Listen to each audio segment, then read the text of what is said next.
Assalamualaikum warahmatullahi wabarakatuh. Terima kasih sudah klik video ini. Di video ini saya mau bahas pertandingan Magnus Carlsen di ajang terbaru. Jadi Magnus Carlsen yang baru memenangi Paris Grand Slam Freestyle Chess ya. Langsung nih, baru aja dapat 3,4 miliar, dia langsung terbang ke Jerman untuk mengikuti turnamen di Grand ke Chess Festival. Jadi ada 3.300 peserta dari dua kategori, yaitu catur normal dan catur freestyle chess. Jadi Magnus Carlsen sekarang lagi mengkampanyekan atau lagi tertarik banget bermain freestyle chess nih teman-teman.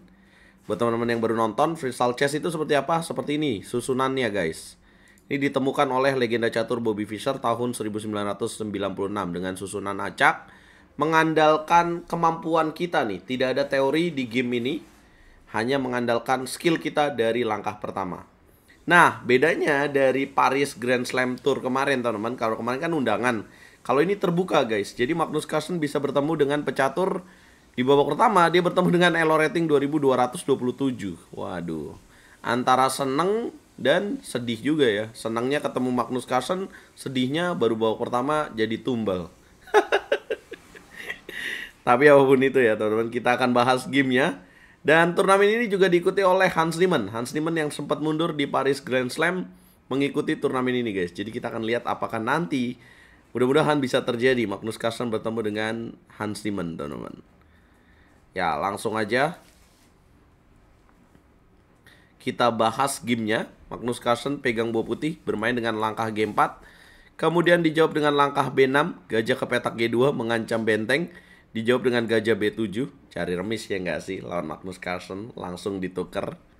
Magnus Carlsen jalan A4, kemudian dijawab dengan langkah A5, bukan langkah yang tepat ya. Kemudian pertukaran gajah terjadi, kuda makan gajah, dan Magnus Carlsen mainkan langkah D4. Ini kalau tanda tanya menurut engine karena ada langkah yang bagus ya, yaitu benteng ke petak A3. Tapi normal lah kalau kita main catur kan pengennya menguasai petak pusat ya. D4, G6 dijawab ancaman oleh hitam. Kemudian putih mainkan langkah C3 menjaga, hitam mendobrak dengan langkah H5, putih menolak, G5, kemudian hitam mainkan pengembangan perwira, kuda E ke petak D6, putih naikkan kuda, hitam gajah ke petak G7, putih mainkan langkah E4. Ya, 9 langkah. Baru 9 langkah, tiba-tiba ada langkah spektakuler dan mengagetkan Magnus Carlsen. Sang lawan memilih langkah Sacrifice Bishop. Boom. Apakah ini tepat? Ya, sepertinya Vincent memilih untuk mengorbankan bishopnya untuk ditukar dengan 2 pion ya. Kemudian dia kira dia akan mendapatkan pion di petak ke petak E4 ini untuk menjadi 3 pion, teman-teman. Magnus menjawab menteri F3 dan kemudian memang mendapatkan pion di petak E4. Tapi hitam lupa di sini setelah pertukaran pada petak E4. Ya, putih bisa melakukan pertukaran dan kemudian mengancam balik dengan jalan benteng E1.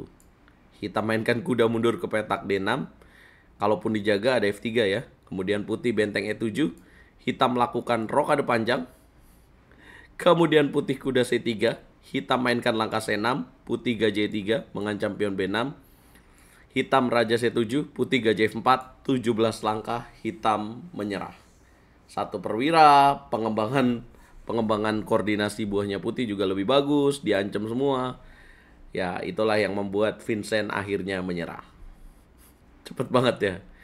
Ya, ini formatnya catur klasik sebenarnya, teman-teman. 90 menit dengan bonus waktu 30 detik setiap langkahnya. Ya, kalau kita bahas game ini akurasi putih 94,1%, hitam 81,4%. Jelas, ngapain gajah D4 dimainkan itu sebuah kesalahan ya. Walaupun secara pengembangan koordinasi buah juga hitam kurang bagus di sini ya. Termasuk kuda di petak B7 ya. Tidak ada fungsi tadi langsung menukar. Kemudian setelah E4 harusnya di sini hitam bisa jalan E5 mungkin lebih baik ya. Ketimbang dia makan kemudian dia menghilangkan perwira. Nah, pada posisi ini mungkin lebih baik dia makan dengan kuda. Ya, artinya dia dapetin 3 pion dan masih seru lah. Menterinya masih ada di permainan. Mungkin putih akan benteng A3. Nah, nanti hitam bisa lanjutkan lagi. Let's say dengan kuda B ke petak D6.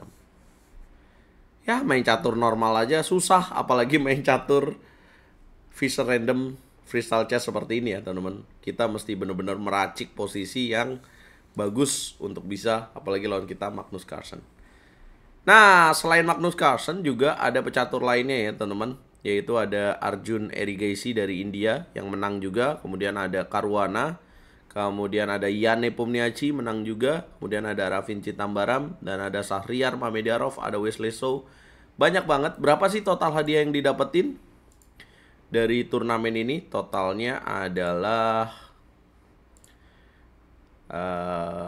ya peringkat pertama dapat 60.000 euro.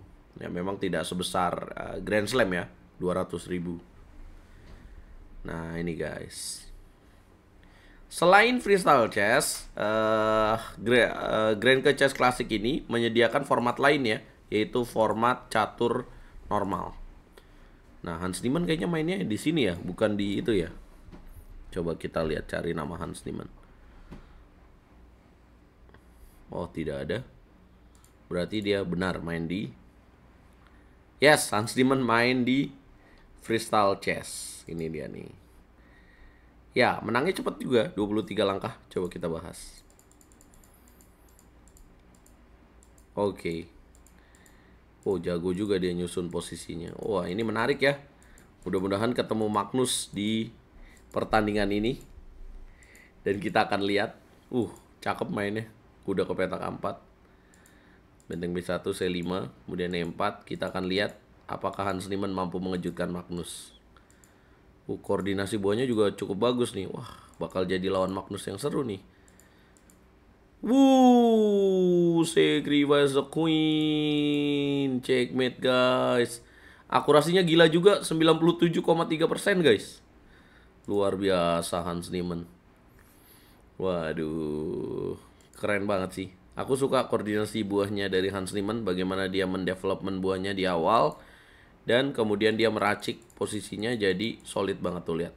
E5, C6, kemudian D5, kemudian lihat koordinasinya menteri C7, gajah D7, rokade panjang, dan kemudian kudanya naik ke petak D6, kemudian gajahnya ditaruh di petak G7. Keren banget. Kalian pegang siapa guys kalau mereka ketemu guys? Ya, buat catatan aja ya, Magnus kenapa suka main freestyle chess sekarang? Karena dia sudah tidak tertantang lagi dengan catur klasik di catur normal ya.